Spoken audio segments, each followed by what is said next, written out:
Hello everyone, my name is Sean and this is my presentation for CSP 840 Adult Development.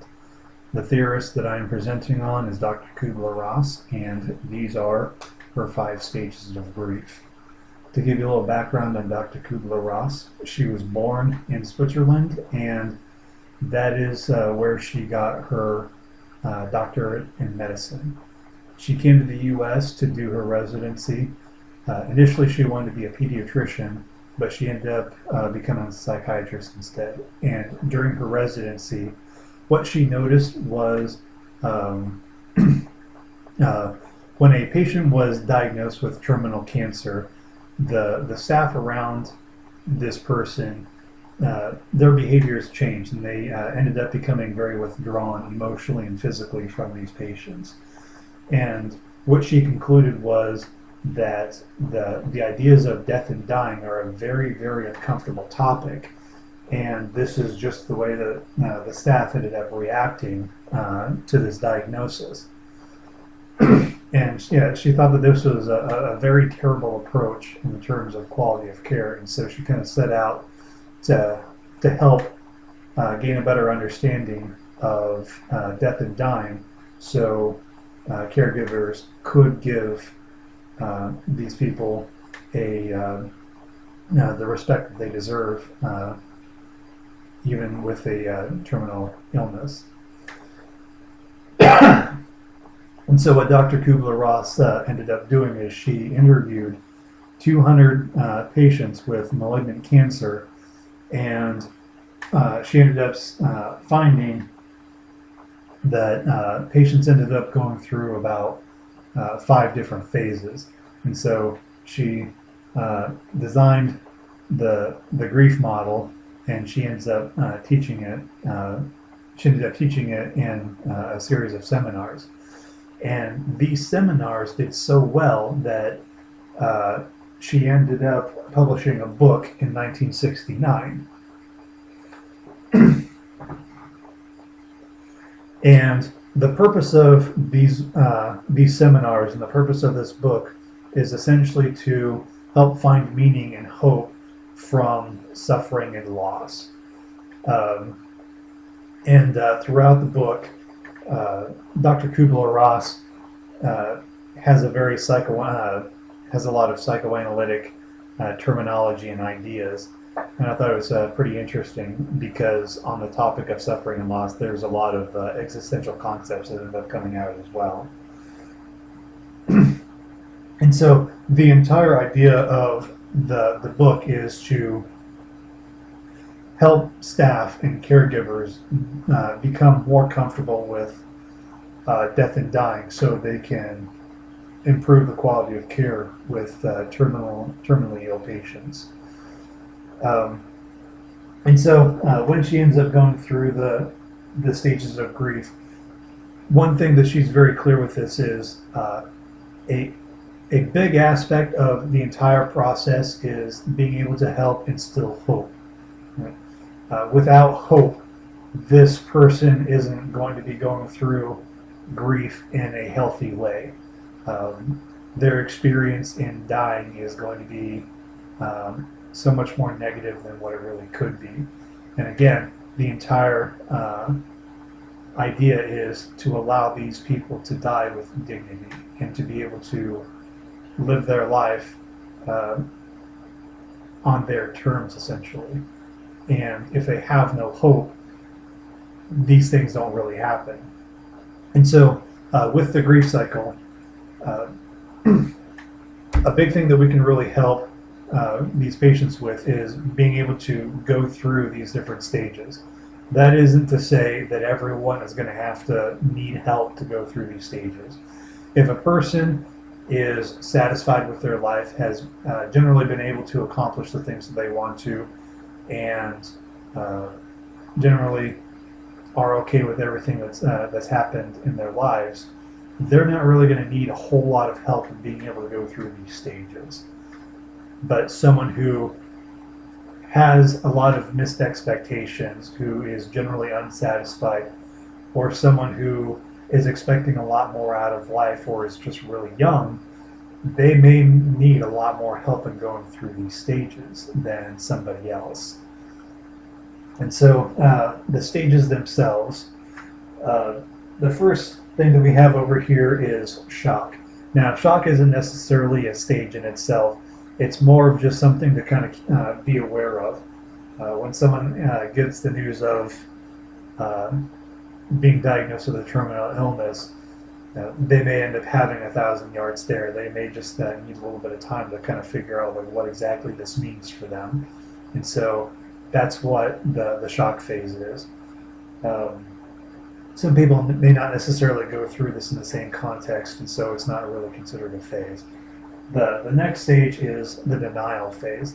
And again, since Dr. Kubler-Ross has training in psychoanalytics or psychoanalysis, denial is an ego defense mechanism, and essentially the way that it's framed is denial is a way to have to help the patient buy some time until other coping mechanisms are able to be put into place. It's just a way for them to buy some time so they can kind of organize what's really happening.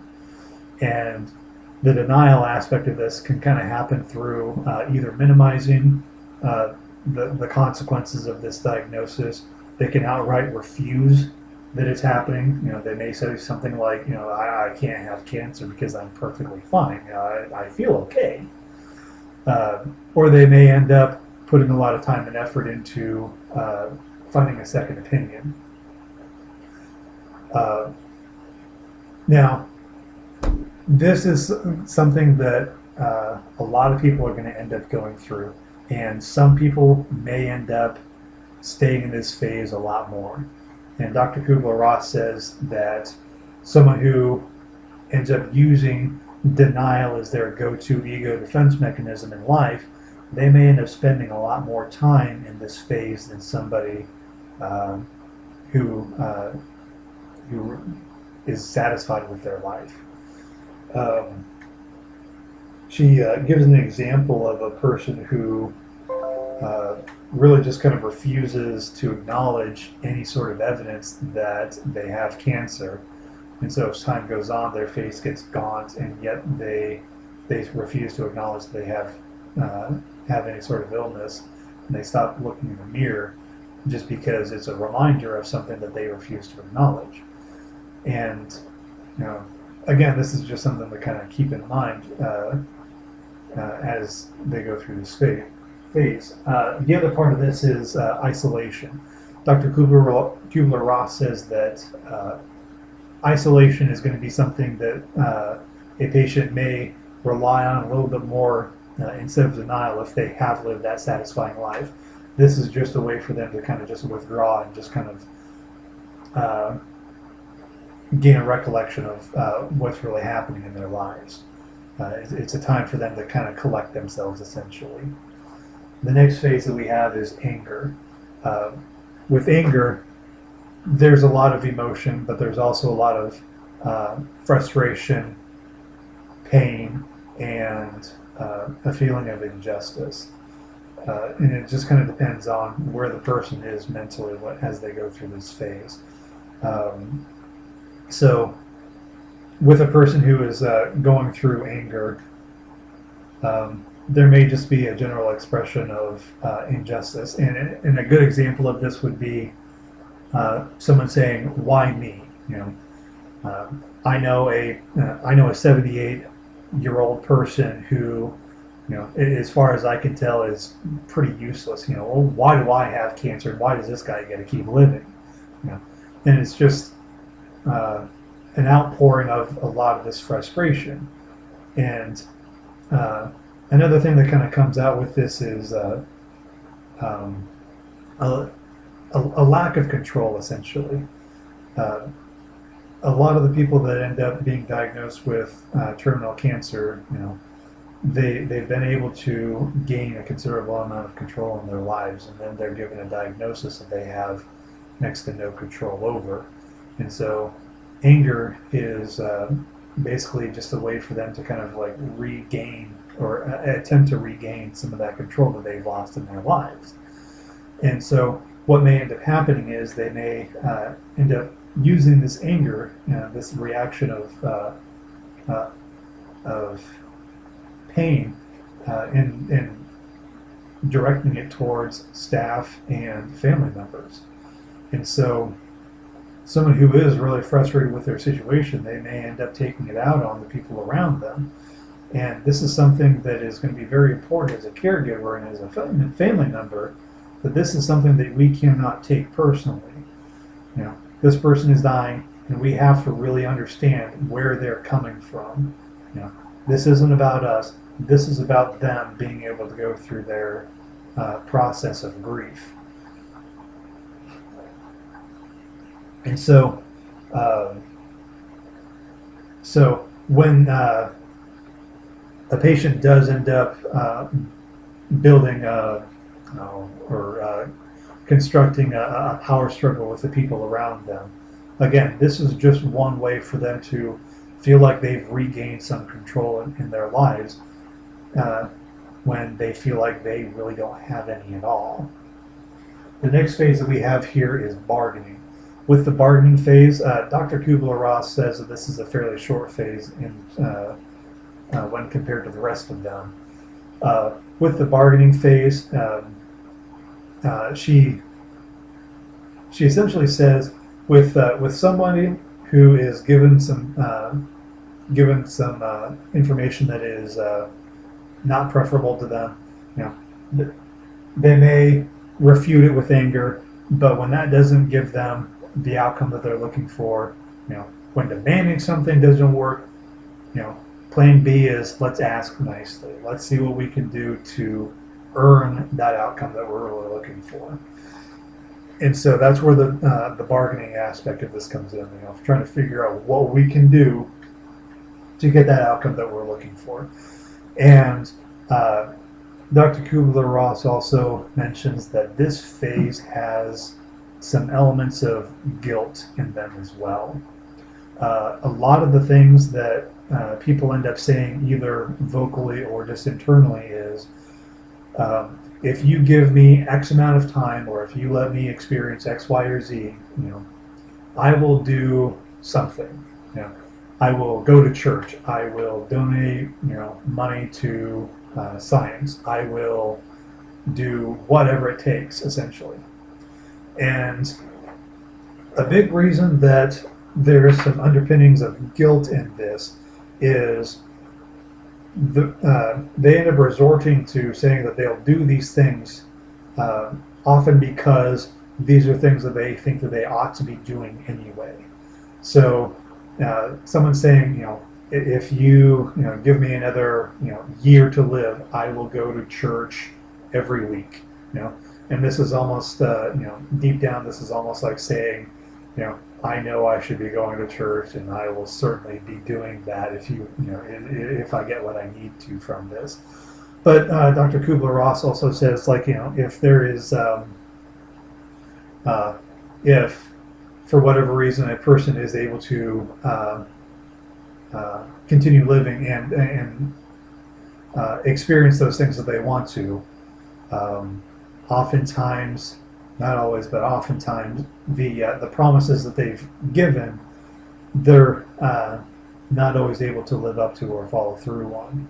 A good example of this would be someone praying and saying, all I really want is to be able to see my son get married.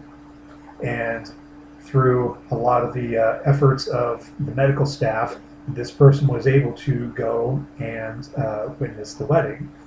And on the way back into the hospital, she said, I do have another son. So it's just one of those things to keep in mind with this. When we end up bargaining, we're not always able to live up to those things that we say that we're going to be doing. The next phase on this is depression. When the bargaining aspect doesn't exactly pan out for us, we can end up it ends up kind of just settling in that this is something that is happening to us. And with the depression phase, there's two different ways that the patient ends up becoming depressed over. One is the things that they've already lost. Now, uh, keeping in mind, someone who has terminal cancer, they may have already given up a lot of different things.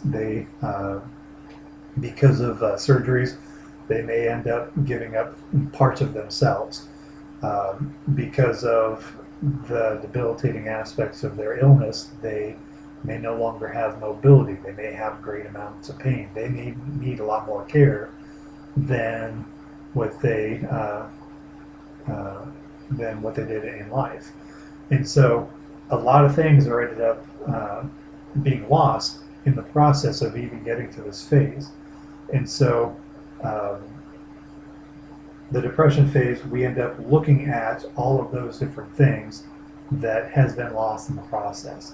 And this could be time that a wife usually spends with the kids and is now spent on giving care to someone with cancer. You know, these are things that are felt as a loss.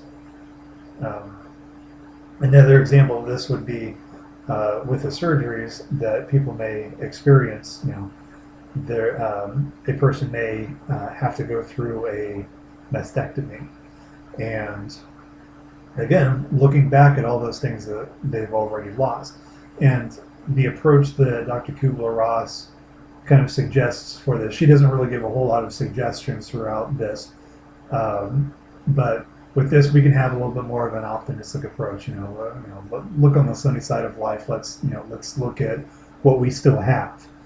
The other aspect of this is looking forward at what the impending loss, and with that, we can't really take the same kind of approach because even with all the things that a person has lost in the past, they still have something there. They still have loved ones. They still have their life. They still have a lot of other things. With the impending loss, they're looking at essentially losing all of those things, and so trying to ask them to keep an optimistic attitude isn't exactly the most appropriate thing to do. And so with something like this is just something that they're going to have to be able to work through on their own terms and being able to process those emotions. And so what we could do as caregivers for someone in this phase is be with them and experience these emotions and allow them to experience these emotions, of letting them work through these things and showing them that we support them and we are not afraid of these feelings. And the next phase is acceptance. Now, the acceptance phase isn't exactly a happy phase by any means.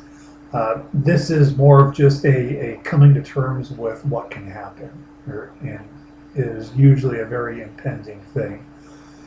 Someone who is at the acceptance phase with terminal illness, they may end up becoming very withdrawn from friends and family and the world in general. Essentially, they're already mentally detaching themselves, and they're basically withdrawn within themselves. And this phase is, as caregivers, is going to be more difficult for friends and family rather than the patient themselves. In the terms of the patient, they've already been able to accept what's really happening here, and the family may not necessarily be as ready as the patient is. And so we may have to be there more for them and helping them understand where the patient is at this point.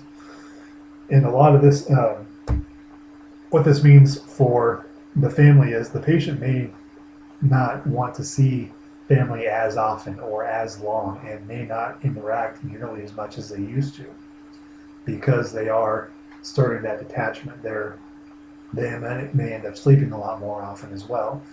And a lot of this is essentially finding closure and within themselves. And so a family has to really understand that this person is ready to go, you know, and they are going on, the best terms that they can find. And so, yeah, that's essentially the grief cycle. Now, again, I have to drive home the point of all of this is when we're helping someone through this phase, one of the best things that we can do is bring with us an air of hope. Just because someone is diagnosed with cancer doesn't mean that this is a definite thing that is going to kill them in a specific period of time. Dr. Kubler-Ross is very clear about saying how she really does not like the idea of even giving someone a time frame on how long they have to live, because those things have been wildly inaccurate. But that being said, when a diagnosis of malignant cancer is found, one of the best things that we can do is let the patient know. And she says the question as a caregiver isn't, should we tell the patient? It's more of a question of how do we tell the patient this? And the idea behind that is this process is a lot easier and can go a lot smoother if we allow these patients as much time as possible to be able to process these things. And that also requires a lot of things from us, because one of the biggest problems that can happen in this process is caregivers who just aren't ready or cannot handle the aspects of these phases. Right? If we are uncomfortable with death, it's going to be a very, very difficult process for those patients that we are caring for. If we are unable to handle anger, or if we can't handle or are uneasy with depression, these are going to be very difficult things, and we may end up impeding the patient in being able to go through these processes as well. So we have to be okay with these things, and we have to allow our patients to be able to go through these things as well. And another thing that Dr. Kubler-Ross kind of talks about is one, I kind of mentioned during the denial phase that someone can get stuck in these different phases, and that's certainly something that can happen. Another thing that can kind of happen with this is cycling. In Death and Dying, there's a couple different interviews in there, and a few of the interviews you can see a patient bouncing between these different phases even within one interview. And so when we talk about the idea of cycling, this is something that can be a very, very rapid thing. You may see a patient refer back to denial several times within one conversation and bounce around from anger to depression in that same conversation. And so again, it's very important for us to be able to be comfortable with all these different phases and be comfortable with the concept of death, and allow the patient to discuss these ideas with us and to be able to respond appropriately to these different phases as well. Because being able to handle someone in anger is going to be a much different thing, than someone going through acceptance. With anger, we may just have to be able to help that person work through what they're feeling and acknowledge how they are feeling, to help them regain, say, some of that control that they feel like they don't have anymore. And again, it's going to require us to be present for them in a very different way. With acceptance, they may not necessarily need us there as nearly as much, and if we are there, it's just our physical presence. They may not be at a point where they want to discuss anything. It just kind of depends on where they are mentally. And so this is something that I think is going to be a very important aspect for us as counselors to really be able to go through and be comfortable with, and helping these people die with dignity, and help them find meaning and hope through loss. Because, again, just because someone was given a diagnosis of cancer doesn't mean that there isn't any hope at all. And hopefully we can be that person that lets them see the value within their own lives, even though something like this has happened. I suppose that's my presentation. So if you have any questions at all, feel free to put them, feel free to ask them in Blackboard, and I will do my best to answer them. Thank you.